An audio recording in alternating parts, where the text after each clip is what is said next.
ಇತರರಿಗೆ ನಾವು ತೋರಿಸುವ ಗೆಳೆತನ ನಮಗೆ ನಾವೇ ತೋರಿಸುವ ಗೆಳೆತನದ ವಿಸ್ತರಿತ ಭಾಗ. ನಮ್ಮ ಗೆಳೆಯರು ನಾವಾಗೋಣ. ಇದು ಸಾಕ್ರಟೀಸ್ ರವರ ಮಾತು. ಮಕ್ಕಳೇ, ಎಲ್ಲಿರುವ ಎಲ್ಲ ಪ್ರೀತಿಯವರೇ, ಆರಾಮದಲ್ಲಿ ಪ್ರಜಾತಂತ್ರ ಗಂಭೀರ ವಿಷಯವಾದರೂ ಕೂಡ ಪ್ರಜಾತಂತ್ರ ಮಾತಾಡುವಾಗ ಕಾವ್ಯದ ಥರ, ಆಡಳಿತದಲ್ಲಿ ಪ್ರಬಂಧದ ಥರ.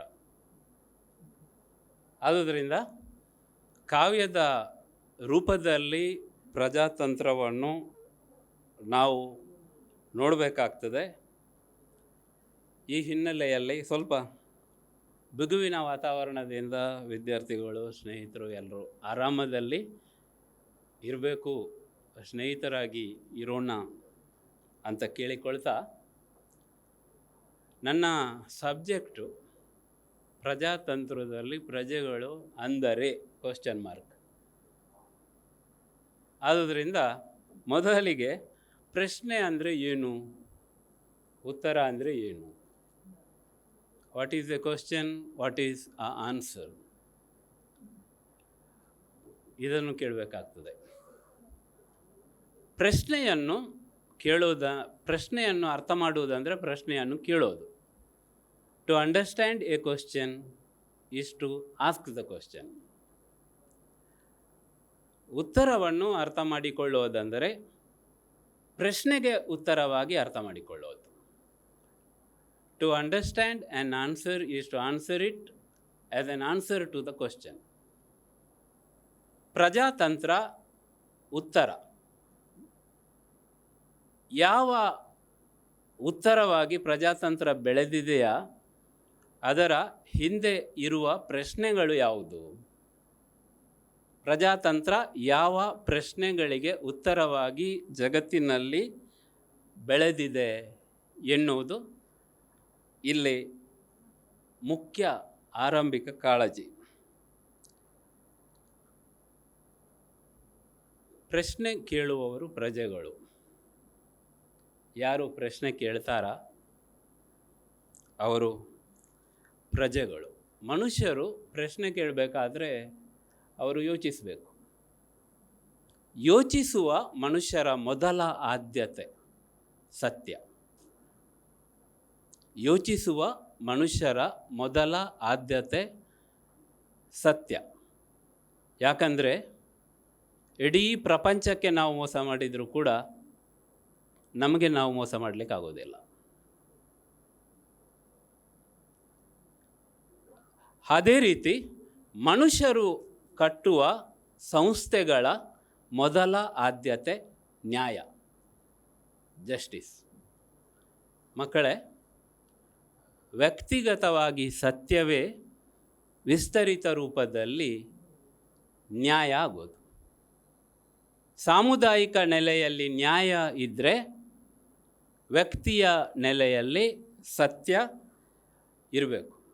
ಇದನ್ನು ನಾವು ಆರಂಭದಲ್ಲಿ ಅರ್ಥ ಮಾಡಿಕೊಳ್ತಾ, ಜಗತ್ತನ್ನು ನಾವು ಇವತ್ತು ನೋಡಿದರೆ ಜಗತ್ತಿನ ಅನುಭವ ನಮಗೆಲ್ಲರಿಗೂ ಗೊಂದಲಮಯ.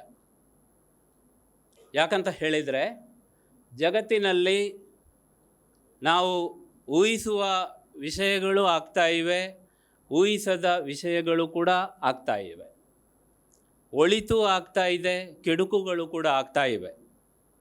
ಜಗತ್ತಿನಲ್ಲಿ ನಮಗೆ ಗೊತ್ತಿದೆ, ಪರಿಸರ ಅತ್ಯಂತ ವೇಗವಾಗಿ ನಾಶ ಆಗ್ತಾ ಇದೆ. ನಮಗೆ ಗೊತ್ತಿದೆ, ನಿರುದ್ಯೋಗದ ಸಮಸ್ಯೆ ದಿನದಿಂದ ದಿನಕ್ಕೆ ಹೆಚ್ಚುತ್ತಾ ಇದೆ. ನಮಗೆ ಗೊತ್ತಿದೆ, ಕುಟುಂಬದ ಬದುಕು ದುರ್ಬಲ ಆಗ್ತಾ ಇದೆ.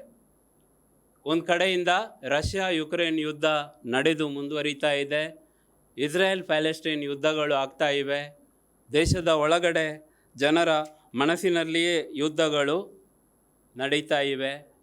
ಇಂತಹ ಸಂದರ್ಭದಲ್ಲಿ ಪ್ರಜಾತಂತ್ರದ ಬಗ್ಗೆ ಸೆಮಿನಾರ್ ಮಾಡುವಾಗ ಒಂದು ಸಣ್ಣ ಮ್ಯಾಪಿಂಗ್ ಆಗಿದೆ. ಆ ಮ್ಯಾಪಿಂಗ್ ಏನಂತ ಹೇಳಿದರೆ, ಒಂದು ನಕ್ಷೆ. ಜಗತ್ತಿನ ಬಗ್ಗೆ ನಾನು ಮಾತಾಡಬೇಕು, ದೇಶದ ಬಗ್ಗೆ ತೋಲ್ಪಾಡಿ ಸರ್ ಅವರು ಮಾತಾಡಬೇಕು, ಹಾಗೂ ಪ್ರದೇಶದ ಬಗ್ಗೆ ನಿತ್ಯಾನಂದ ಸರ್ ಅವರು ಮಾತಾಡಬೇಕು ಎನ್ನುವಂತಹ ಮ್ಯಾಪಿಂಗ್ ಆಗಿದೆ. ಆ ಮ್ಯಾಪಿಂಗ್ನ ಪ್ರಕಾರ ನಾನು ನನ್ನನ್ನು ಜಗತ್ತಿಗೆ ಸೀಮಿತಗೊಳಿಸ್ತೇನೆ. ಭಾರತಕ್ಕೆ ಹೆಚ್ಚು ರೈಡಿಗೆ ಬರುವುದಿಲ್ಲ ನಾನು. ಆರಂಭದಲ್ಲಿ ಒಂದು ಸಣ್ಣ ಕತೆ. ಗುಣಪಡಿಸಲಾಗದಂತಹ ರೋಗದಿಂದ ಒಬ್ಬ ಅರಸ ನರಳ್ತಾನೆ. ಯಾರಿಗೂ ಔಷಧಿ ಕೊಡಲಿಕ್ಕೆ ಆಗೋದಿಲ್ಲ. ಯಾರು ನನ್ನ ರೋಗ ಗುಣಪಡಿಸ್ತಾರೆ ಅವರಿಗೆ ನಾನು ಅಮೂಲ್ಯ ಬಹುಮಾನವನ್ನು ಕೊಡ್ತೇನೆ ಅಂತ ರಾಜ ತನ್ನ ಪ್ರಭುತ್ವದಲ್ಲಿ ಡಂಗುರ ಸಾರ್ತಾನೆ. ಆಗ ಒಬ್ಬ ರೋಗ ನೀಡುವ ಪಂಡಿತ ಅರಸನ ಹತ್ರ ಬಂದು, ನಾನು ನಿನ್ನ ರೋಗ ಗುಣಪಡಿಸ್ತೇನೆ, ಆದರೆ ಅದಕ್ಕೆ ಅತ್ಯಂತ ಅಪಾಯಕಾರಿ ಬೆಲೆಯನ್ನು ತೆರಬೇಕಾಗ್ತದೆ ಅಂತ ಹೇಳ್ತಾನೆ. ಸರಿ, ನನ್ನ ರೋಗ ಗುಣ ಆಗಲಿ, ಅದೆಂಥ ಬೆಲೆ ತೆತ್ತಾದರೂ ನನ್ನ ರೋಗ ಗುಣ ಆಗಬೇಕು, ಏನು ಮಾಡಬೇಕು? ಆಗ ಪಂಡಿತ ಹೇಳ್ತಾನೆ, ನಿನ್ನ ಸಾಮ್ರಾಜ್ಯದಲ್ಲಿ ಇರುವ 7 ವರ್ಷದ ಕೆಳಗಿನ ಮಕ್ಕಳ ತಲೆ ಕಡಿಬೇಕು, ಆ ತಲೆಯಿಂದ ಬರುವ ರಕ್ತದಲ್ಲಿ ನೀನು ಸ್ನಾನ ಮಾಡಬೇಕು, ಆಗ ನಿನ್ನ ರೋಗ ಗುಣ ಆಗ್ತದೆ ಅಂತ ಹೇಳಿ. ಸರಿ, ಡಂಗುರ ಸಾರಲಾಗ್ತದೆ. ಎಲ್ಲ 7 ವರ್ಷದ ಕೆಳಗಿನ ಮಕ್ಕಳನ್ನು ತರಬೇಕು, ಅವರ ತಲೆಯನ್ನು ಕಡಿಯಲಾಗ್ತದೆ, ಆದರೆ ರಕ್ತದಲ್ಲಿ ಅರಸ ಸ್ನಾನ ಮಾಡಬೇಕು, ಅರಸ ಉಳಿಬೇಕು. ದಿನ ಹತ್ತಿರ ಬರ್ತಾ ಇರ್ತದೆ. ಜನರು ಮನೆಯಲ್ಲಿ, ಅದು ರಾಜಪ್ರಭುತ್ವ, ಮನೆಯಲ್ಲೇ ಕೂತು ಜನರು ಯೋಚನೆ ಮಾಡಿ ಅರಸನಿಗೆ ಶಾಪ ಹಾಕ್ತಾರೆ. ಇವನ ರೋಗ ಗುಣ ಆಗಲಿಕ್ಕೆ ನಾವೇ ಬೇಕಾ? ಒಬ್ಬ ಉಳಿಯುವುದಕ್ಕೋಸ್ಕರ ಇಷ್ಟು ಜನ ನಮ್ಮ ಮಕ್ಕಳು ಸಾಯ್ಬೇಕಾ ಅಂತ ಹೇಳಿ ಮನೆಯವರೆಲ್ಲ ಹಿಡಿ ಶಾಪ ಹಾಕುವಾಗ ಅರಸ ಇನ್ನೇನು ರಕ್ತದಲ್ಲಿ ಸ್ನಾನ ಮಾಡುವ ದಿನ ಬಂದಿರ್ತದೆ, ಅದರ ಮೊದಲ ರಾತ್ರಿ ಕೂತು ಯೋಚನೆ ಮಾಡ್ತಾನೆ, ನಾನು ಒಬ್ಬನು ಬದುಕುವುದಕ್ಕೋಸ್ಕರ ಇಷ್ಟು ಮಕ್ಕಳು ಸಾಯ್ಬೇಕಾ? ಅದಕ್ಕಿಂತ ನಾನೇ ಸತ್ತರೆ ಇಷ್ಟು ಮಕ್ಕಳು ಉಳಿಯೋದಿಲ್ವ? ಯಾವಾಗ ಅರಸ ಮಕ್ಕಳ ಬಗ್ಗೆ ಯೋಚನೆ ಮಾಡ್ತಾನ, ಆಗ ಅವನ ರೋಗ ಗುಣ ಆಗ್ತದೆ.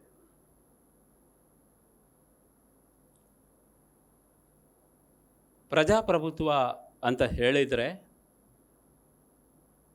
ರಾಜ್ಯಪ್ರಭುತ್ವದಲ್ಲಾದರೂ ಕೂಡ ಅಲ್ಲಿ ಜನರು ಪ್ರಶ್ನೆ ಕೇಳಿದರು. ಜನರು ಪ್ರಶ್ನೆಗಳನ್ನು ಕೇಳೋದು, ಅರಸ ಆ ಪ್ರಶ್ನೆಗಳಿಗೆ ಉತ್ತರವಾಗಿ ತನ್ನನ್ನು ತಾನು ವಿಮರ್ಶೆಗೆ ಒಡ್ಡಿಕೊಳ್ಳೋದು. ಈ ಹಿನ್ನೆಲೆಯಲ್ಲಿ ಪ್ರಜಾತಂತ್ರದಲ್ಲಿ ಜಗತ್ತಿನಲ್ಲಿ ಪ್ರಜೆಗಳು ಕೇಳಬೇಕಾದ ಪ್ರಶ್ನೆಗಳು ಯಾವುದು? ಯಾವ ಪ್ರಶ್ನೆಗಳಿಗೆ ಉತ್ತರವಾಗಿ ಪ್ರಜಾತಂತ್ರ ಬೆಳೆಯಬೇಕು ಎನ್ನುವಂತಹ ವಿಚಾರ. ಪ್ರಜಾತಂತ್ರಕ್ಕೆ 3 ಪ್ರಶ್ನೆಗಳು ಅತ್ಯಂತ ಮುಖ್ಯ. ಯಾವುದೇ ದೇಶದಲ್ಲಿ ನೀವಿರಿ ಮಕ್ಕಳೇ, ಎಲ್ಲೇ ಇರಿ, ಸಮಾಜ ವಿಜ್ಞಾನವನ್ನು ಅರ್ಥ ಮಾಡಿಕೊಳ್ಳುವ ವಿದ್ಯಾರ್ಥಿಗಳು ಯಾವುದೇ ಸಮಯದಲ್ಲಿ ಯಾವುದೇ ಪ್ರದೇಶದಲ್ಲಿ ಇದ್ದರೂ ಕೂಡ 3 ಪ್ರಶ್ನೆಗಳನ್ನು ಕೇಳಬೇಕು. ಆ 3 ಪ್ರಶ್ನೆಗಳು ಯಾವುದು ಅಂತ ಹೇಳಿದರೆ, ನಾವು ವಾಸಿಸುವ ಪ್ರದೇಶದಲ್ಲಿ ಸಂಪತ್ತು ಯಾರ ಕೈಯಲ್ಲಿ ಇದೆ? ಹೂ ಕಂಟ್ರೋಲ್ಸ್ ದ ವೆಲ್ತ್? ನಾವು ವಾಸಿಸುವ ಪ್ರದೇಶದಲ್ಲಿ ಹಿಂಸೆ ಯಾರ ಕೈಯಲ್ಲಿ ಇದೆ? ಹೂ ಕಂಟ್ರೋಲ್ಸ್ ದ ವಯಲೆನ್ಸ್? ಹಾಗೂ 3ನೇ ಪ್ರಶ್ನೆ, ನಾವು ವಾಸಿಸುವ ಪ್ರದೇಶಗಳಲ್ಲಿ ಮನಸ್ಸುಗಳು ಯಾರ ಕೈಯಲ್ಲಿ ಇದೆ? ಹೂ ಕಂಟ್ರೋಲ್ಸ್ ದ ಮೈಂಡ್ಸ್? ಯೋಚನೆಗಳನ್ನು ಯಾರು ಕಂಟ್ರೋಲ್ ಮಾಡ್ತಾರೆ? ಇದರ ಆಧಾರದಲ್ಲಿ ವಿದ್ಯಾರ್ಥಿಗಳೇ, ಸಮಾಜದ ಎಲ್ಲ ಚರಿತ್ರೆಯ ಭಾಗಗಳನ್ನು ನೋಡಿದರೆ 3 ವರ್ಗಗಳನ್ನು ನೀವು ಕಾಣ್ತೀರಿ. 3 ಸ್ತರ ಸಮಾಜ, 3 ಸ್ತರದ ರಾಷ್ಟ್ರಗಳು. ಹಿಂಸೆಯನ್ನು ನಿಯಂತ್ರಿಸುವವರು ರಕ್ಷಕ ವರ್ಗ, ರೀಗಲ್ ಕ್ಲಾಸ್. ಮನಸ್ಸನ್ನು ನಿಯಂತ್ರಿಸುವವರು ಪುರೋಹಿತಶಾಹಿ ವರ್ಗ, ಪ್ರೀಸ್ಟ್ಲಿ ಕ್ಲಾಸ್, ಹಾಗೂ ಭೂಮಿಯನ್ನು, ಸಂಪತ್ತನ್ನು ನಿಯಂತ್ರಿಸುವ ವರ್ಗ ಕುಬೇರರ ವರ್ಗ. ಅದು ಭೂಮಾಲೀಕರು ಇರ್ಬೋದು, ಬೇರೆ ಕುಬೇರ ವರ್ಗಗಳು ಇರ್ಬೋದು. ಈ 3 ವರ್ಗಗಳು ಸಂಪತ್ತನ್ನು, ಹಿಂಸೆಯನ್ನು, ಮನಸ್ಸುಗಳನ್ನು ನಿಯಂತ್ರಿಸ್ತಾ ಹೋಗ್ತಾರೆ. 3 ವರ್ಗಗಳ ನಿಯಂತ್ರಣ ಹಿಂದೆ ಹೇಗೆ ನಡೀತಾ ಇತ್ತು ಮತ್ತು ಆಧುನಿಕ ಯುಗ ಪ್ರಾರಂಭವಾದ ನಂತರ ಹೇಗೆ ನಡೆಯಿತು ಎನ್ನುವುದನ್ನು ನಾನು ಇಲ್ಲಿ ನಿಮಗೆ ಫೋಕಸ್ ಮಾಡಲಿಕ್ಕೆ ಇಷ್ಟಪಡ್ತೇನೆ. ಅರಸರಿಗೆ ಜನರು ತೆರಿಗೆ ಕೊಡಬೇಕಿತ್ತು. ಭೂಮಾಲೀಕರಿಗೆ ಜನರು ಕಪ್ಪ ಕಾಣಿಕೆಗಳನ್ನು ಕೊಡಬೇಕಿತ್ತು. ಪುರೋಹಿತ ವರ್ಗಕ್ಕೆ ಜನರು ತೆರಿಗೆಗಳನ್ನು ಕೊಡಬೇಕಿತ್ತು. ಇದು 3 ಕೂಡ, ಟ್ಯಾಕ್ಸಸ್ ಇರ್ಬೋದು, ಅರಸರಿಗೆ ಕೊಡುವ ಹಣ ಇರ್ಬೋದು, ಭೂಮಾಲೀಕರಿಗೆ ಕೊಡುವುದಿರ್ಬೋದು, ಚರ್ಚಿಗೆ ಕೊಡುವುದಿರ್ಬೋದು. ಇದು 3 ಕೂಡ ಬಾಡಿಗೆ, ರೆಂಟ್. ಆದುದರಿಂದ ಮಧ್ಯಮ ಯುಗದವರೆಗೆ ಪ್ರಭುತ್ವಗಳನ್ನು ಮುನ್ನಡೆಸಿದ್ದು ಬಾಡಿಗೆ ಪಡೆಯುವ, ಬಾಡಿಗೆ ತಗೊಳ್ಳುವ ಸಾಮರ್ಥ್ಯ. ಅಲೆಕ್ಸಾಂಡರ್ ಕಳ್ಳನನ್ನು ಹಿಡಿದು ತಂದು ಕಳ್ಳನಿಗೆ ನಿನ್ನ ಹೆಸರೇನು ಅಂತ ಹೇಳುವಾಗ ಕಳ್ಳ ನನ್ನ ಹೆಸರು ಅಲೆಕ್ಸಾಂಡರ್ ಅಂತ ಹೇಳ್ತಾನೆ. ಆಗ ಅಲೆಕ್ಸಾಂಡರ್ ಅರಸನ ಹೆಸರಿಟ್ಟುಕೊಂಡು ನೀನು ಕಳ್ಳತನ ಮಾಡ್ತೀಯಾ? ಆಗ ಆ ಕಳ್ಳ ಹೇಳ್ತಾನೆ, ನಾನು ಒಬ್ಬ ಮಾತ್ರ ಕಳ್ಳತನ ಮಾಡೋದು.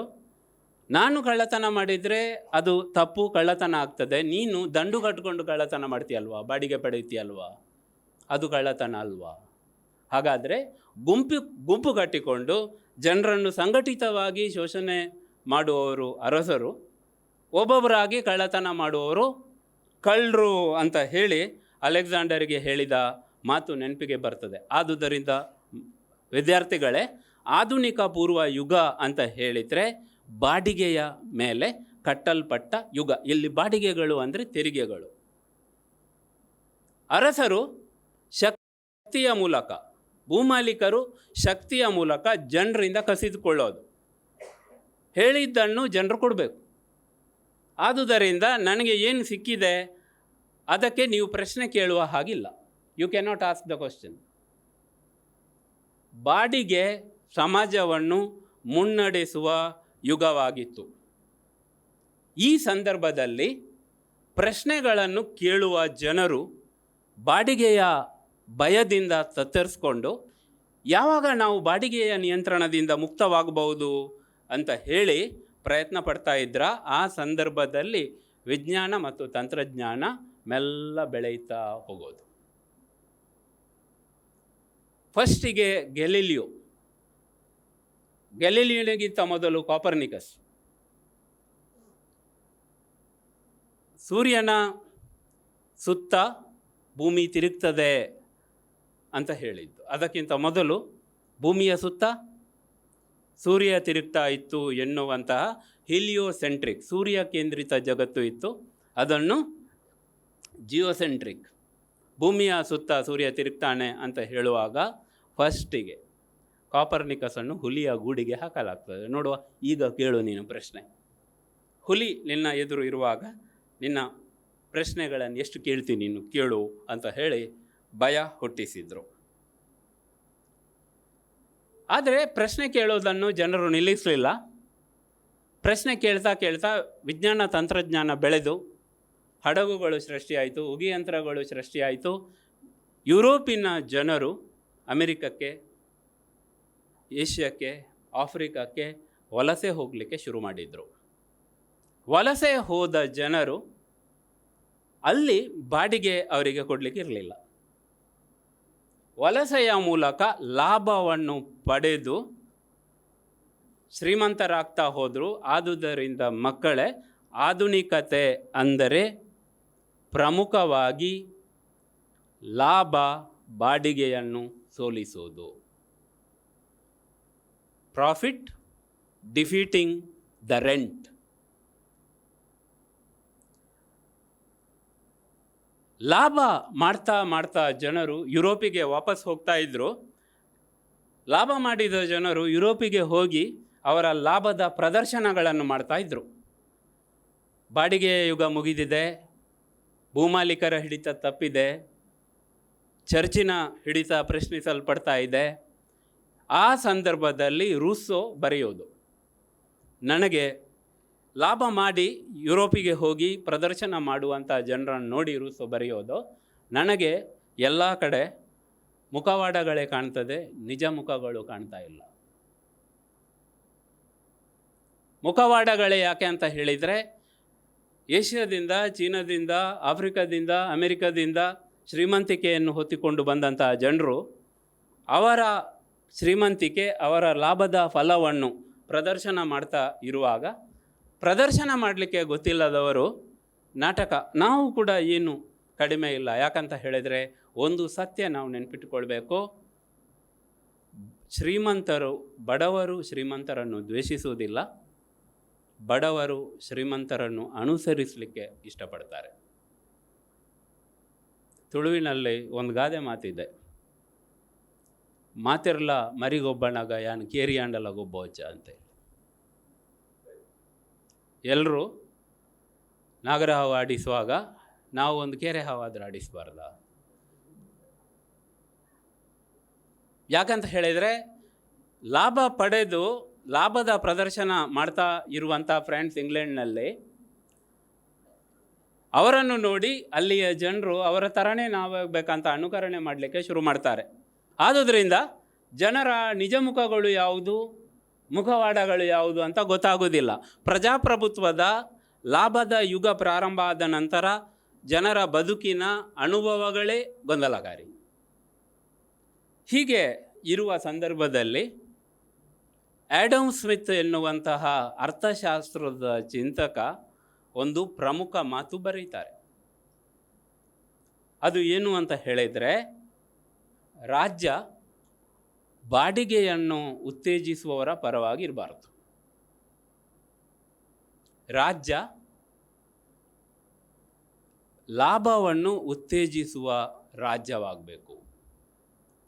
ಇದನ್ನು ಹೆಚ್ಚಿನ ಸಂದರ್ಭದಲ್ಲಿ ರಾಜ್ಯ ಜನರ ಖಾಸಗಿ ಬದುಕಿನಲ್ಲಿ ಮಧ್ಯಪ್ರವೇಶ ಮಾಡಬಾರ್ದು, ರಾಜ್ಯ ಶಾಂತಿ ಮತ್ತು ಶಿಸ್ತನ್ನು ಮಾತ್ರ ಕಾಪಾಡಬೇಕಂತ ಹೇಳ್ತಾರೆ. ಇಲ್ಲ,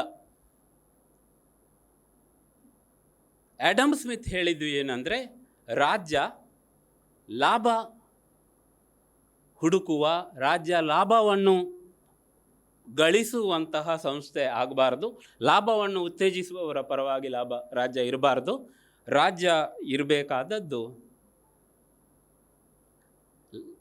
ಯಾರು ಲಾಭ ಮಾಡ್ತಾರೆ ಅವರ ಪರವಾಗಿ, ಬಾಡಿಗೆ ಮಾಡುವವರ ಪರವಾಗಿ ಅಲ್ಲ. ಲಾಭ ಉತ್ತೇಜಕ ರಾಜ್ಯ, ಬಾಡಿಗೆಯನ್ನು ನಿಯಂತ್ರಿಸುವ ರಾಜ್ಯ. ಆದುದರಿಂದ ಯಾವ ರಾಜ್ಯ ಬಾಡಿಗೆಗೆ ಕಡಿವಾಣ ಹಾಕ್ತದ, ಯಾವ ರಾಜ್ಯ ಲಾಭವನ್ನು ಉತ್ತೇಜಿಸ್ತದ, ಅದೇ ರಾಜ್ಯ ಉತ್ತಮ ರಾಜ್ಯ. Government has no business to be in business ಅಂತ ಈಗ ಇದನ್ನು ಹೇಳ್ತಾರೆ. ಪ್ರಭುತ್ವಕ್ಕೆ ಮಾರುಕಟ್ಟೆಯಲ್ಲೇ ಇರುವ ಯಾವುದೇ ಅಧಿಕಾರ ಇಲ್ಲ, ಮಾರುಕಟ್ಟೆಯನ್ನು ಲಾಭವೇ ಮಾಡಬೇಕು. ಹೀಗೆ ಮಕ್ಕಳೇ, ಲಾಭ ಪ್ರಧಾನ ಯುಗ ಬೆಳೆಯುತ್ತಾ ಹೋಗ್ತದೆ. ಲಾಭ ಪ್ರಧಾನ ಯುಗ ಬೆಳೆಯುತ್ತಾ ಹೋದ ಹಾಗೆಯೇ ಬಾಡಿಗೆಯ ಯುಗಕ್ಕೆ ಪೆಟ್ಟು ಬೀಳ್ತಾ ಹೋಗ್ತದೆ. ಮೊದಲ ಪೆಟ್ಟು ತಿಂದವರು ಯಾರು ಅಂತ ಹೇಳಿದರೆ, ಧಾರ್ಮಿಕ ಮುಖಂಡರು, ಪುರೋಹಿತಶಾಹಿ ವರ್ಗ. ಯಾಕಂದರೆ ಅವರಿಗೆ ಅರಸನಿಗೆ ಸೈನ್ಯ ಉಂಟು, ಅರಸನಿಗೆ ಬಲ ಉಂಟು, ವ್ಯಾಪಾರಿಗಳಿಗೆ ಲಾಭ ಮಾಡುವವರಿಗೆ ಅರಸ ಸಪೋರ್ಟ್ ಮಾಡಬೇಕು. ಆದುದರಿಂದ ಅರಸನ ಅಸ್ತಿತ್ವ ಉಳಿತದೆ, ವ್ಯಾಪಾರಿ ವರ್ಗದ ಅಸ್ತಿತ್ವ ಉಳಿತದೆ. ಆದರೆ ಪುರೋಹಿತಶಾಹಿ ವರ್ಗದ ಅಸ್ತಿತ್ವ ಪ್ರೈವೇಟ್ ಆಗ್ತದೆ, ಖಾಸಗಿ ಆಗ್ತದೆ. ಇದನ್ನೇ ನಾವು ಸೆಕ್ಯುಲರೈಸೇಷನ್ ಅಂತ ಕರೆಯೋದು. ಲೌಕಿಕ ಯುಗದ ಬೆಳವಣಿಗೆ. ಲೌಕಿಕ ಯುಗದ ಬೆಳವಣಿಗೆ ಅಂತ ಹೇಳಿದರೆ, ಪುರೋಹಿತಶಾಹಿ ವರ್ಗ ಪ್ರೈವೇಟ್ ಆಗೋದು, ಖಾಸಗಿ ಆಗೋದು, ಪ್ರಾಫಿಟ್ ಲಾಭದ ಹುಡುಕಾಟ ಪಬ್ಲಿಕ್ ಆಗೋದು, ಸಾರ್ವಜನಿಕವಾಗೋದು. ಹೀಗೆ 3 ಸ್ತರದ ಸಮಾಜ, ನಾನು ಹೇಳಿದ್ದೆ ಆರಂಭದಲ್ಲಿ, ಭೂಮಾಲೀಕ ವರ್ಗ, ಪುರೋಹಿತಶಾಹಿ ವರ್ಗ ಮತ್ತು ಹಿಂಸೆಯನ್ನು ನಿಯಂತ್ರಿಸುವ ರಕ್ಷಕ ವರ್ಗ, ಇದು ದ್ವಿಸ್ತರದ ಸಮಾಜವಾಗಿ ಬದಲಾಗೋದು. 3 ಸ್ಟೇಜಸ್ಸಲ್ಲಿರುವುದು 2 ಸ್ಟೇಜಸ್ಸಿಗೆ ಬರೋದು. ಪುರೋಹಿತಶಾಹಿ ವರ್ಗ ಹೋಯಿತು, ಅರಸರ ವರ್ಗ, ರಕ್ಷಕ ವರ್ಗ ಮತ್ತು ಲಾಭವನ್ನು ಹುಡುಕುವವರ ವರ್ಗ, 2 ವರ್ಗಗಳೇ ಪ್ರಧಾನವಾಗಿ ಉಳಿತವೆ. ಆದುದರಿಂದ ಲಾಭ ಬಾಡಿಗೆಯನ್ನು ಸೋಲಿಸುವ ಹಂತದಲ್ಲೇ ಸಮಾಜ 2 ಸ್ತರಗಳಲ್ಲಿ ಬದಲಾವಣೆ ಆಗ್ತಾ ಹೋಗ್ತದೆ. ಹೀಗೆ ಮಕ್ಕಳೇ, ಲಾಭವನ್ನು ಹುಡುಕ್ತಾ ಹೋಗುವ ವ್ಯವಸ್ಥೆ, ಲಾಭವನ್ನು ಗಳಿಸ್ತಾ ಹೋಗುವ ವ್ಯವಸ್ಥೆ ಭಾರತದಲ್ಲಿ ಅದರ ಕತೆ ಬೇರೆಯೇ ಹೋಗ್ತದೆ. ನಾನು ಭಾರತಕ್ಕೆ ಬರೋದಿಲ್ಲ ಅಂತ ಮೊದಲೇ ಹೇಳಿದ್ದೆ. ಲಾಭವನ್ನು ಹೆಚ್ಚಿಸ್ತಾ ಹೋಗಿ ಶ್ರೀಮಂತರು ಅತಿ ಶ್ರೀಮಂತರಾಗ್ತಾ ಹೋಗ್ತಾರೆ. ಈ ಸಂದರ್ಭದಲ್ಲಿ ನಾವು ಒಂದು ಪ್ರಶ್ನೆಯನ್ನು ಕೇಳಬೇಕಾಗ್ತದೆ. ಯಾಕೆ ಕ್ಯಾಪಿಟಲಿಸಮ್, ಲಾಭ ಹುಡುಕುವ ಯುಗ, ಕಂಟಿನ್ಯೂಯಸ್ ಲಾಭ ಗಳಿಸುವ ಯುಗ ಗೆಲ್ತಾ ಹೋಗ್ತದೆ? ಇದು ಸಿನಿಮಾಗಳು ಯಾಕೆ ಹಿಟ್ ಆಗ್ತವೆ ಅಂತ ಕೇಳಿದ ಪ್ರಶ್ನೆಯ ಥರ. ಯಾಕೆ ಮೊಬೈಲ್ ಹಿಟ್ಟಾಯಿತು? ಯಾಕೆ ಇಂಟರ್ನೆಟ್ ಹಿಟ್ಟಾಯಿತು? ಯಾಕೆ ಕ್ಯಾಪಿಟಲಿಸಮ್ ಮಾಡಿದ ಕಾರುಗಳು, ಕ್ಯಾಪಿಟಲಿಸಮ್ ಕೊಡುವಂಥ ಪ್ರತಿಯೊಂದು ಯಂತ್ರಗಳು ಸಫಲ ಆಗ್ತಾ ಹೋಗ್ತವೆ, ಹಿಟ್ಟಾಗ್ತಾ ಹೋಗ್ತವೆ? ಏನು ಕಾರಣ ಇದಕ್ಕೆ? ಇದಕ್ಕೆ ಮುಖ್ಯ ಕಾರಣ ಮಕ್ಕಳೇ, ಮನುಷ್ಯರ ಪರಿಣಾಮಕಾರಿ ಬದುಕಿನ ಆಸೆ. ನೀವು ಸ್ಟೂಡೆಂಟ್ಸ್, ಸಮಾಜಶಾಸ್ತ್ರವನ್ನು ಅಧ್ಯಯನ ಮಾಡುವವರು, ಮಾರ್ಕ್ಸ್ ವೆಬ್ಬರ್ ಅವರ Protestant ethic and spirit of capitalism ಅಂತ ಹೇಳುವ ಪುಸ್ತಕ ಓದಬೇಕು. ಪ್ರೊಟೆಸ್ಟೆಂಟ್ ಎಥಿಕ್ ಮತ್ತು ಸ್ಪಿರಿಟ್ ಆಫ್ ಕ್ಯಾಪಿಟಲಿಸಮ್. ಇದರಲ್ಲಿ ಕ್ಯಾಪಿಟಲಿಸಮ್ ಯಾಕೆ ಹಿಟ್ಟಾಯಿತು, ಯಾಕೆ ಹಿಟ್ಟಾಗ್ತದೆ ಅಂತ ಹೇಳಿದರೆ, ಕ್ಯಾಪಿಟಲಿಸಮ್ ಜನರಿಗೆ ಸುಲಭ ಪರಿಣಾಮಕಾರಿ ಬದುಕನ್ನು ಕೊಡ್ತದೆ. ಆದುದರಿಂದ ಕ್ಯಾಪಿಟಲಿಸಮ್ನ ಇದೇ ಬಯಕೆ ಕ್ಯಾಪಿಟಲಿಸಮನ್ನು ನಿರಂತರ ಗೆಲ್ಲಿಸ್ತಾ ಹೋಗ್ತದೆ. ಇಲ್ಲಿ ನನಗೆ ಹೆನಾ ಅರ್ನೆಟ್ ಎನ್ನುವಂಥ ಚಿಂತಕಿಯ ನೆನಪು ಬರ್ತದೆ. ಅವರು ಕಾರ್ಲ್ ಮಾರ್ಕ್ಸ್ ರವರ ಬಗ್ಗೆ ವಾದ ಮಾಡ್ತಾ 3 ಐಡಿಯಾಗಳನ್ನು ಕೊಡ್ತಾರೆ. ಆ ವ್ಯತ್ಯಾಸಗಳನ್ನು ಗುರುತಿಸ್ತಾರೆ. ಕಾರ್ಲ್ ಮಾರ್ಕ್ಸ್ ಹೇಳಿದ್ದು, ಮನುಷ್ಯ ಯೋಚನೆ ಮಾಡುವ ಜೀವಿ ಅಲ್ಲ, ಮನುಷ್ಯ ಕೆಲಸ ಮಾಡುವ ಜೀವಿ. Man is a producing animal ಅಂತ ಹೇಳಿದ್ದು. ಆದುದರಿಂದ ಹೆನಾ ಅರ್ನೆಟ್ 3 ವಿಷಯಗಳನ್ನು ಗುರುತಿಸುತ್ತಾರೆ: ಕೆಲಸ, ಶ್ರಮ, ಕಾರ್ಯ. Labour, work, action. ಕೆಲಸ ಅಂತ ಹೇಳಿದರೆ ನೋವು, ಲೇಬರ್. ಆದುದರಿಂದ ಇವತ್ತಿಗೂ ಕೂಡ ಅತಿ ದೊಡ್ಡ ಕೆಲಸ ಒಂದು ತಾಯಿ ಮಗುವನ್ನು ಹೆರುವುದು. ಕೆಲಸ ಮಾಡುವಾಗ ಇಡೀ ದೇಹ ನೋವಾಗ್ತದೆ. ಆದುದರಿಂದ ಇವತ್ತಿಗೂ ಕೂಡ ಆಸ್ಪತ್ರೆಗಳಲ್ಲಿ ಹೋದರೆ ಹೆರಿಗೆಯ ಕೋಣೆಗೆ ಲೇಬರ್ ವಾರ್ಡ್ ಅಂತ ಕರೆಯೋದು. ಲೆಬೋರ್ ಎನ್ನುವಂಥ ಶಬ್ದದಿಂದ ಇದು ಬಂದಿದೆ, ನೋವು. ಸೊ ಕೆಲಸ ಮಾಡುವಾಗ ನೋವಿದೆ. ಮನುಷ್ಯ ಆ ಕೆಲಸದ ನೋವುಗಳನ್ನು ನಿರಂತರ ದಾಟಲಿಕ್ಕೆ ಪ್ರಯತ್ನ ಪಡ್ತಾ ಇರ್ತಾನೆ. ತನ್ನ ಕೈಗಳನ್ನು ಬಳಸುವ ಮೂಲಕ, ಯಂತ್ರಗಳನ್ನು ರಚಿಸುವ ಮೂಲಕ. ಆದುದರಿಂದ ವರ್ಕ್ ಅಂತ ಹೇಳಿದರೆ ಅಲ್ಲಿ ಕೈಗಳು ಹೆಚ್ಚು ಕೆಲಸ ಮಾಡ್ತವೆ. ಮನುಷ್ಯ ನೋವುಗಳನ್ನು ದಾಟಲಿಕ್ಕೆ ಇನ್ನೂ ಹೆಚ್ಚಿನ ಸಾಮರ್ಥ್ಯ ಯಾವುದು ಅಂತ ಹೇಳಿದರೆ, 4 ಜನರ ಜೊತೆ ಸೇರಿ ಸಮಾಜವನ್ನು, ಸಂಬಂಧಗಳನ್ನು ಉತ್ತಮಪಡಿಸುವ ವಿಧಾನ, ಅದನ್ನು ಆ್ಯಕ್ಷನ್ ಅಂತ ಕರೀತಾರೆ. ಸೊ ಮನುಷ್ಯರ ಪರಿಣಾಮಕಾರಿ ಬದುಕು ಸಾಧ್ಯವಾಗುವುದೇ 4 ಜನರ ಜೊತೆ ಸೇರಿ ನೋವುಗಳನ್ನು ಕಡಿಮೆ ಮಾಡ್ತಾ, ಕ್ಯಾಪಿಟಲಿಸಮ್ ಜನರಿಗೆ ಸರಳವಾದ ಬದುಕಿನ ಪ್ರಶ್ನೆಗಳನ್ನು ಕೇಳ್ತಾ ಲಾಭವನ್ನು ಉತ್ತೇಜಿಸ್ತಾ ಹೋಗ್ತದೆ. ಲಾಭ ಮಾಡುವವರು ಲಾಭ ಮಾಡ್ತಾ ಹೋಗಲಿ, ನನಗೆ ಸಮಸ್ಯೆ ಇಲ್ಲ, ಯಾಕಂತ ಹೇಳಿದರೆ ನನ್ನ ಬದುಕು ಸುಲಭವಾಗಿ ಹೋಗ್ತಾ ಇದೆ. ಆದುದರಿಂದ ವೈ ಶುಡ್ ಐ ಬಾದರ್? ನನಗೆ ಎಲ್ಲವನ್ನು ಕ್ಯಾಪಿಟಲಿಸಮ್ ಬದುಕನ್ನು ಸರಳಗೊಳಿಸ್ತಾ ಹೋಗುವಾಗ ನನಗೇನು ಸಮಸ್ಯೆ, ಲಾಭ ಮಾಡಿದವರು ಲಾಭ ಮಾಡಿದರೆ? ಹೀಗೆ ಲಾಭಕೋರರು ಜಾಸ್ತಿ ಲಾಭ ಮಾಡ್ತಾ ಹೋಗಿ ಇವರ ನಡುವೆ ಲಾಭಕ್ಕೋಸ್ಕರ ಸ್ಪರ್ಧೆ ಉಂಟಾಗ್ತದೆ. ಆ ಸ್ಪರ್ಧೆಯ ಪರಿಣಾಮಗಳೇ 2 ಜಾಗತಿಕ ಮಹಾಯುದ್ಧಗಳು, 2 ವರ್ಲ್ಡ್ ವಾರ್ಸ್. ಜಾಗತಿಕ ಮಹಾಯುದ್ಧಗಳು ನಡೆದದ್ದೇ ಜಗತ್ತಿನ ಸಂಪನ್ಮೂಲಗಳನ್ನು ನಿಯಂತ್ರಿಸಲಿಕ್ಕೆ.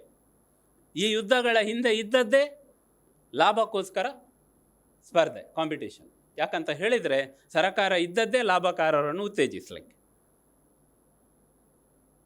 ಆದರೂ ಕೂಡ ಇದು ಒಳ್ಳೆಯದು. ಯಾಕಂತ ಹೇಳಿದರೆ ಬಾಡಿಗೆ ಯುಗದಲ್ಲಿ ಬಾಡಿಗೆಕಾರರು ಒಮ್ಮೆ ಏನಾದರೂ ಮಾಡಿದರೆ ಮತ್ತೆ ಅವರು ಏನು ಮಾಡಬೇಕಂತ ಇಲ್ಲ. ಆದರೆ ಬಂಡವಾಳಶಾಹಿಗಳು ನಿರಂತರ ಜನರಿಗೆ ಪರಿಣಾಮಕಾರಿ ಬದುಕನ್ನು ಕೊಡಬೇಕು. ಆ ಅರ್ಥದಲ್ಲಿ ಬಾಡಿಗೆಗೆ ಹೋಲಿಸಿದರೆ ಲಾಭ ಒಳ್ಳೆಯದು. ಬಾಡಿಗೆ ಅಂತ ಹೇಳಿದರೆ ಬರೀ ಮನೆ ಬಾಡಿಗೆ ಅಂತ ನೀವು ನೆನಪಿಟ್ಕೊಳ್ಬೇಡಿ. ಆ ನಂತರ ಏನಾಗ್ತದೆ ಅಂತ ಹೇಳಿದರೆ 2 ಮಹಾಯುದ್ಧಗಳ ನಂತರ ಲಾಭಕೋರರು ಲಾಭ ನಮ್ಮ ಕೈಯಿಂದ ಹೊರಗೆ ಹೋಗಬಾರ್ದು ಅಂತ ಹೇಳಿ ಸಂಸ್ಥೆಗಳನ್ನು ಕಟ್ತಾರೆ.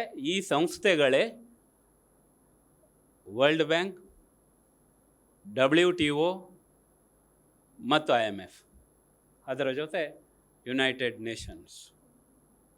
ಈ ಸಂಸ್ಥೆಗಳ ಮೂಲಕ ಲಾಭ ನಮ್ಮ ಕೈಯಿಂದ ಹೊರಗೆ ಹೋಗಬಾರ್ದು ಅಂತ ಹೇಳಿ ನಿಯಮಗಳನ್ನು ರೂಪಿಸ್ತಾ ಲಾಭ ನಿರಂತರ ತಮ್ಮ ಕಡೆನೇ ಬರಬೇಕು ಅಂತ ಹೇಳಿ ಯೋಜನೆಗಳನ್ನು ರೂಪಿಸ್ತಾ ಹೋಗ್ತಾರೆ. ಇದನ್ನು ನಾಮ್ ಚಾಮ್ಸ್ಕಿ ಎನ್ನುವಂಥ ಭಾಷಾಶಾಸ್ತ್ರಜ್ಞ ಪ್ರಾಫಿಟ್ ಓವರ್ ಪೀಪಲ್, ಜನರ ಮೇಲೆ ಲಾಭ ಅಂತ ಹೇಳುವ ಪುಸ್ತಕದಲ್ಲಿ ಅದನ್ನು ಬಹಳ ಚೆನ್ನಾಗಿ ವಿವರಿಸ್ತಾರೆ. ಹೇಗೆ ಬೇರೆ ಬೇರೆ ಕಡೆ ಯುದ್ಧಗಳ ಉದ್ದೇಶವೇ ಲಾಭವನ್ನು ಹೆಚ್ಚಿಸಿಕೊಳ್ತಾ ಹೋಗೋದು ಅಂತ ಹೇಳಿ. ಹೀಗೆ ಕ್ರಮೇಣ ಬೆಳೆಯುತ್ತಾ ಲಾಭಕೋರರು ಜಾಸ್ತಿ ಆಗ್ತಾ ಹೋದ ಹಾಗೆಯೇ ಜನರಿಗೆ ಪರಿಣಾಮಕಾರಿ ಬದುಕು ಹೆಚ್ಚಿನವರಿಗೆ ಸಿಗ್ತಾ ಹೋದ ಹಾಗೆಯೇ ಬಡತನ ಕೂಡ ಹೆಚ್ಚುತ್ತಾ ಹೋಗುವಾಗ ನಿರಂತರ ಜನರ ಗಮನವನ್ನು ತಪ್ಪಿಸಬೇಕಾಗ್ತದೆ. ನಿರಂತರ ಜನರ ಗಮನವನ್ನು ನಿಜ ಪ್ರಶ್ನೆಗಳಿಂದ ಭ್ರಮಿತ ಪ್ರಶ್ನೆಗಳಿಗೆ ತಿರುಗಿಸಬೇಕು ಎನ್ನುವಂತಹ ಸತ್ಯವನ್ನು ಲಾಭ ಮಾಡುವವರು ಅರಿತುಕೊಳ್ತಾರೆ. ವಿಶ್ವವಿದ್ಯಾನಿಲಯಗಳಿಂದ ಚಿಂತಕರು ಕೊಟ್ಟಂತಹ ಟೀಕೆಗಳನ್ನು ಬಂಡವಾಳಶಾಹಿ ಪ್ರಭುತ್ವಗಳು, ಬಂಡವಾಳಶಾಹಿ ರಾಷ್ಟ್ರಗಳು ಭಾಳ ಚಂದವಾಗಿ ಅದನ್ನು ಗ್ರಹಿಸಿಕೊಳ್ತವೆ. ಈಗ ಉದಾಹರಣೆಗೆ ಒಂದು ಹಳ್ಳಿಯಲ್ಲಿ ಒಂದು ಫ್ಯಾಕ್ಟ್ರಿ ಇದೆ ಅಂತ ತಿಳ್ಕೊಳ್ಳಿ. ಆ ಫ್ಯಾಕ್ಟ್ರಿಗೆ ಹತ್ತಿರನೇ ಒಂದು ಬ್ಯಾಂಕ್ ಇದೆ. ಆ ಫ್ಯಾಕ್ಟ್ರಿಯಲ್ಲಿ ಕೆಲಸ ಮಾಡುವವರ ಎಲ್ಲರ ಅಕೌಂಟ್ಗಳು ಕೂಡ ಅದೇ ಬ್ಯಾಂಕಲ್ಲಿದೆ. ಆಗ ಬ್ಯಾಂಕ್ ಮುಳುಗ್ತದೆ ಅಂತ ಹೇಳಿ ಕೆಲವರು ಹೇಳ್ತಾರೆ. ಆಗ ಜನರು ಎಂತ ಮಾಡ್ತಾರೆ ಅಂತ ಹೇಳಿದರೆ ಆ ಬ್ಯಾಂಕಿನಿಂದ ಹಣವನ್ನು ವಾಪಸ್ ತಗೊಳ್ತಾರೆ. ಬ್ಯಾಂಕ್ ಮುಳುಗ್ತದೆ. ಈಗ ಹೇಳಿದ್ರಿಂದ ಬ್ಯಾಂಕ್ ಮುಳುಗಿತಾ, ಜನರು ಹಣ ವಾಪಸ್ ಪಡೆದ್ರಿಂದ ಬ್ಯಾಂಕ್ ಮುಳುಗಿತು. ಬಂಡವಾಳಶಾಹಿ ವ್ಯವಸ್ಥೆ ಹೀಗೆ ಟೀಕೆಗಳು ಮಾಡ್ತಾ ಹೋಗ್ತಾರೆ. ಜನರು ಡೌಟ್ ಬರ್ತಾ ಹೋಗ್ತದೆ. ಆದರೆ ಬ್ಯಾಂಕುಗಳು ಮುಳುಗೋದಿಲ್ಲ. ಯಾಕಂತ ಹೇಳಿದರೆ ಬ್ಯಾಂಕಿಗೆ ಒಬ್ಬ ಮ್ಯಾನೇಜರ್ ಇರ್ತಾನೆ. ಆ ಮ್ಯಾನೇಜರಿಗೆ ಗೊತ್ತುಂಟು ಅವನೇನು ಸುಮ್ಮನೆ ಅಲ್ಲಿ ತೆಪ್ಪುಗುದ್ಲಿಕ್ಕಿರುವುದಾ, ಅವನೆಂತ ಮಾಡ್ತಾನೆ ಅಂತ ಹೇಳಿದರೆ ಜನರು ಹಣ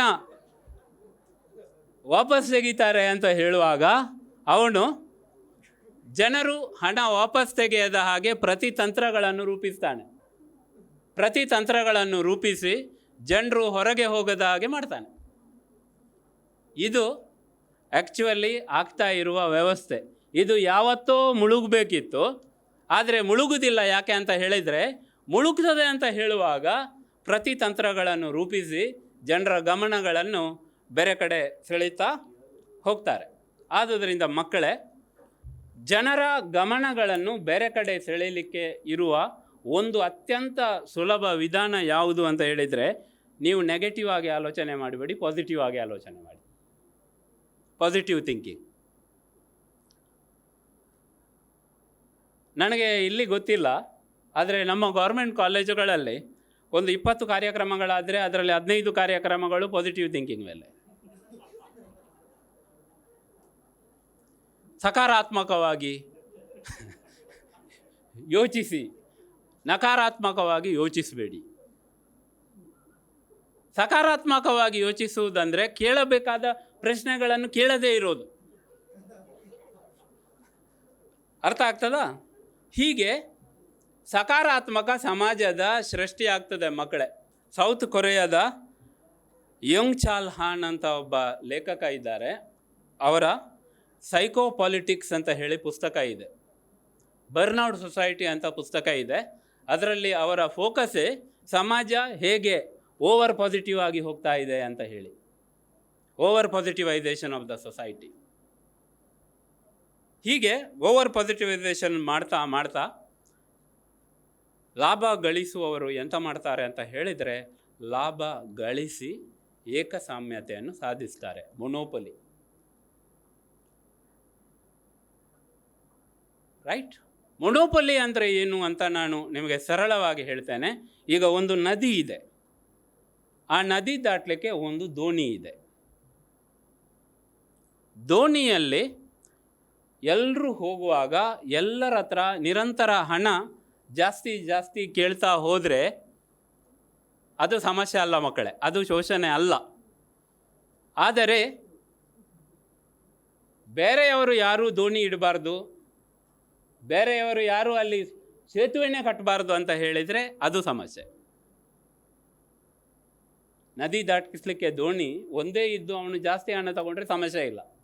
ಆದರೆ ಬೇರೆಯವರು ದೋಣಿನೇ ಹಾಕಬಾರ್ದು, ಬೇರೆಯವರು ಸೇತುವೆನೇ ಕಟ್ಟಬಾರ್ದು ಅಂತ ಹೇಳಿದರೆ ಅದು ಮೂಲಭೂತ ಸಮಸ್ಯೆ ಆಗ್ತದೆ. ಇದೇ ಏಕಸಾಮ್ಯತೆ, ಮೊನೋಪೊಲಿ ಅಂತ ಇದನ್ನು ಹೇಳೋದು. ಹೀಗೆ ಲಾಭ ಗಳಿಸಿದವರು ಮೊನೋಪೊಲಿಸ್ ಆಗ್ತಾ ಹೋಗ್ತಾರೆ, ಏಕಸಾಮ್ಯತೆಯನ್ನು ಸಾಧಿಸ್ತಾ ಹೋಗ್ತಾರೆ. ಆದರೆ ಬರೇ ಏಕಸಾಮ್ಯತೆ ಸಮಸ್ಯೆ ಅಲ್ಲ. ಮಾರುವವರಿಗೆ ಕೊಳ್ಳುವವರ ಮೇಲೆ ನಿಯಂತ್ರಣ ಇದ್ದರೆ ಅದು ಏಕಸಾಮ್ಯತೆ. ಅದರ ಜೊತೆ ಒಂದು ಮರೆತ ಶಬ್ದ ಇದೆ, ಅದು ಮೊನೋಪ್ಸೊನಿ ಅಂತ ಹೇಳಿ. ಮೊನೋಪ್ಸೊನಿ ಅಂತ ಹೇಳಿದರೆ ಕೊಳ್ಳುವವನು ಒಬ್ಬನೇ, ಖರೀದಿಸುವವನು ಒಬ್ಬನೇ. ಈಗ ಫಾರ್ ಎಕ್ಸಾಂಪಲ್ ಅಮೆಝಾನ್ ಪ್ರಪಂಚದ ಅತಿ ಹೆಚ್ಚು ಪುಸ್ತಕಗಳನ್ನು ಮಾರುವ ಸಂಸ್ಥೆ. ಪುಸ್ತಕಗಳನ್ನು ಮಾರಬೇಕಾದ್ರೆ ಅವರೆಂತ ಮಾಡಬೇಕು? ಪುಸ್ತಕಗಳನ್ನು ಖರೀದಿಸಬೇಕು. ಖರೀದಿಸುವವರು ಅವರೇ, ಮಾರುವವರು ಅವರೇ, ಎರಡೂ ಅವರೇ. ಆದುದರಿಂದ ಖರೀದಿ ಮಾರಾಟ ಎರಡೂ ಕೂಡ ಓರ್ವರ ಕೈಯಲ್ಲಿ ಬಂದರೆ ಏನಾಗ್ಬೋದು? ದೆಹಲಿಯಲ್ಲಿ ರೈತ ಹೋರಾಟ ಆಗ್ತಾ ಇತ್ತು. ರೈತರು ಎಲ್ಲ ಬೆಳೆದ ಉತ್ಪನ್ನಗಳನ್ನು ನೀವು ನನಗೇ ತಂದುಕೊಡಿ, ನಾನೇ ಖರೀದಿಸ್ತೇನೆ, ಕೊಟ್ಟದ್ದನ್ನು ನಾನೇ ಮಾರ್ತೇನೆ. ಆದುದರಿಂದ ನೀವು ನನಗೆ ಕೊಡುವುದಾದರೆ, ಎಲ್ಲವನ್ನೂ ನೀವು ತಂದು ನನಗೆ ಕೊಡುವುದಾದರೆ ಮತ್ತು ನಾನು ಅವರಿಗೆಲ್ಲ ಕೊಡುವುದಾದರೆ, ನಾನು ಅವರ ಗ್ರಾಹಕ ಅಲ್ಲ, ಅವನು ನನ್ನ ಮಾಲಕ. Is my owner. ಈಗ ಮೊನೋಪೊಲಿ, ಮೊನೋಪ್ಸೊನಿ, ಖರೀದಿಸುವವರು ಕೊಳ್ಳುವವರು ಇಬ್ಬರು ಒಂದೇ. ಪುಸ್ತಕ ಜಾಲದಲ್ಲಿ ಅಮೆಝಾನ್, ಎಂಟರ್ಟೈನ್ಮೆಂಟ್ ಸಂಗೀತದಲ್ಲಿ ಸ್ಪಾಟಿಫೈ, ವಿಡಿಯೋ ಜಗತ್ತಿನಲ್ಲಿ ಯೂಟ್ಯೂಬ್, ಸಿನಿಮಾ ಜಗತ್ತಿನಲ್ಲಿ ಇನ್ನೊಂದು ವೇದಿಕೆ. ಮಕ್ಕಳೇ, ಈಗ ನಾನು ಅತ್ಯಂತ ಸೂಕ್ಷ್ಮ ವಿಷಯಕ್ಕೆ ಬರ್ತಾ ಇದ್ದೇನೆ. ಅದು ಯಾವುದು ಅಂತ ಹೇಳಿದರೆ, ಲಾಭ ಬಾಡಿಗೆಯನ್ನು ಸೋಲಿಸಿ ಆಧುನಿಕತೆ ಪ್ರಾರಂಭ ಆಗೋದು. ಈಗ ಏನಾಗ್ತಾ ಇದೆ ಅಂತ ಹೇಳಿದರೆ, ಮತ್ತೆ ಈ ಏಕಸಾಮ್ಯ ವ್ಯವಸ್ಥೆಯನ್ನು ಸಾಧಿಸಿದವರು ಮತ್ತೆ ಲಾಭದ ಜೊತೆ ಬಾಡಿಗೆ ಎರಡನ್ನು ತಗೊಳ್ತಾ ಇದ್ದಾರೆ. ವಿಡಿಯೋ ಕೇಳಬೇಕಾ? ಹಣ ಕೊಡಿ. ಪುಸ್ತಕದ ಕನ್ಸೆಷನ್ ಸಿಗಬೇಕಾ, ಮೆಂಬರ್ಶಿಪ್ ಮಾಡಿ. ಪಾರ್ಕಿಂಗ್ ಮಾಡಬೇಕಾ, ಬಾಡಿಗೆ ಕೊಡಿ. ಎಲ್ಲ ಕಡೆ ಬಾಡಿಗೆಯನ್ನು ತಗೊಳ್ತಾ ಲಾಭ ಬಾಡಿಗೆಯನ್ನು ಸೋಲಿಸಿತ್ತು. ಈಗ ಮತ್ತೆ ಲಾಭ ರಿವರ್ಸ್ ಬಂದು ಬಾಡಿಗೆ ಮತ್ತು ಪ್ರಾಫಿಟ್, ಲಾಭ ಎರಡೂ ಸೇರಿ ನಾವು ಮತ್ತೆ ಟೆಕ್ನೋ ಫ್ಯೂಡಲಿಸಮ್, ಒಂದು ಉಳಿಗಮಾನ್ಯ ವ್ಯವಸ್ಥೆಗೆ ರಿವರ್ಸ್ ಹೋಗ್ತಾ ಇದ್ದೇವೆ. ಆ ರಿವರ್ಸ್ ಹೋಗುವ ಪ್ರಮುಖ ಕಾರಣವೇ ಮತ್ತೆ ಬಾಡಿಗೆ ಪ್ರಧಾನವಾಗಿ ಬೆಳೆಯೋದು. ಚೀನಾದ ಮಹಾಗೋಡೆಯನ್ನು ಯಾಕೆ ಕಟ್ಟಿದರು ಅಂತ ಕೇಳಿದರೆ, ಹೊರಗಡೆಯಿಂದ ದಾಳಿ ಆಗದ ಹಾಗೆ ಕಟ್ಟಬಾರ್ದು ಅಂತ ಚರಿತ್ರೆಯಲ್ಲಿ ಹೇಳ್ತಾ ಇದ್ರು. ಚೀನಾದ ಮಹಾಗೋಡೆಯನ್ನು ಕಟ್ಟಿದ್ದು ಒಳಗಿನ ಜನರು ಹೊರಗೆ ಹೋಗಬಾರ್ದು ಅಂತೇಳಿ. ಯಾಕಂತ ಹೇಳಿದರೆ, ಒಳಗೆ ಬರುವವರು ನಮ್ಮಲ್ಲೇ ಇರಬೇಕು, ಅವರು ನಮಗೆ ತೆರಿಗೆ ಕೊಡಬೇಕು, ನಮಗೆ ಬಾಡಿಗೆ ಕೊಡಬೇಕು. ಮಲ್ಟಿನ್ಯಾಷನಲ್ ಕಂಪನೀಸ್ ಈಗ ಈ ಥರ ಗೋಡೆಗಳನ್ನು ಕಟ್ತಾ ಇಲ್ಲ, ಅವ್ರು ಎಂತ ಮಾಡ್ತಾರೆ ಅಂದರೆ ಕಂದಕಗಳನ್ನು ನಿರ್ಮಿಸ್ತಾ ಇದ್ದಾರೆ. ನಿಮಗೆ ಮೆಂಬರ್ಶಿಪ್ ಕೊಡ್ತಾ ಅದರಲ್ಲೇ ನೀವು ಇರುವ ಹಾಗೆ, ಅದು ಬಿಟ್ಟು ಬೇರೆ ಕಡೆ ಇಳಿಯದ ಹಾಗೆ ಕಂದಕಗಳನ್ನು ನಿರ್ಮಿಸ್ತಾ ಇದ್ದಾರೆ. ಮತ್ತು ಪ್ರಪಂಚದಲ್ಲಿ ಬಾಡಿಗೆ ಜಯ ಸಾಗ್ತಾ ಇದೆ. ಲಾಭ ಎಲ್ಲರೂ ಲಾಭ ಮಾಡಬೇಕು, ಲಾಭ ಮಾಡುವ ಅವಕಾಶಗಳು ಎಲ್ಲರಿಗೂ ಇರಬೇಕು ಅಂತ ಹೇಳುವಂತಹ ವ್ಯವಸ್ಥೆ ನಾಶ ಆಗ್ತಾ ಇದೆ. ಇದು ನಾವು ಯೋಚಿಸಬೇಕಾದ ವಿಷಯ. ಒಂದು ಹಳ್ಳಿ ಇರ್ತದೆ, ಜಸ್ಟ್ ಊಹಿಸಿ. ಆ ಹಳ್ಳಿಯ ಪ್ರಧಾನನ ಹತ್ರ ಮಾತ್ರ ಸೈಕಲ್ ಇರ್ತದೆ, ಬೇರೆ ಯಾರ ಹತ್ರನೂ ಸೈಕಲ್ ಇಲ್ಲ. ಹಳ್ಳಿಯ ಪ್ರಧಾನ ಅಥವಾ ಹಳ್ಳಿಯ ಮುಖ್ಯಸ್ಥ ಆ ಸೈಕಲಲ್ಲಿ ಪೇಟೆಗೆ ಹೋಗಿ ಅವನ ಕುಟುಂಬಕ್ಕೆ ಮಾತ್ರ ವಸ್ತುಗಳನ್ನು ತರ್ತಾನೆ. ಕ್ರಮೇಣ ಪ್ರಧಾನನ ಮನೆ ಪರಿವರ್ತನೆಯಾಗಿ ಅವನು ಪೇಟೆಗೆ ಹೋಗುವಾಗ ಅವನ ಹಳ್ಳಿಯ ಸಮೀಪದವರಿಗೆ ಆ ಸೈಕಲಲ್ಲಿ ವಸ್ತುಗಳನ್ನು ತಂದು ಕೊಡ್ತಾನೆ. ಹಳ್ಳಿಯವರಿಗೆ ಖುಷಿ ಆಗ್ತದೆ. ಕ್ರಮೇಣ ಅದೇ ಹಳ್ಳಿಯ ಪ್ರಧಾನ ಜನರಿಗೆ ಸೈಕಲ್ ಕೊಡ್ತಾನೆ, ನೀವೇ ಹೋಗಿ ಪೇಟೆಗೆ ಹೋಗಿ ವಸ್ತುಗಳನ್ನು ತನ್ನಿ ಅಂತ. ಜನರು ಸೈಕಲ್ ಬಳಸ್ತಾರೆ, ಪೇಟೆಗೆ ಹೋಗ್ತಾರೆ, ಬೇರೆ ಬೇರೆ ವಸ್ತುಗಳನ್ನು ನೋಡ್ತಾರೆ, ತರ್ತಾರೆ. ಹೀಗೆ ಬೈಸಿಕಲನ್ನು ಜನರು ಬಳಸ್ತಾರೆ.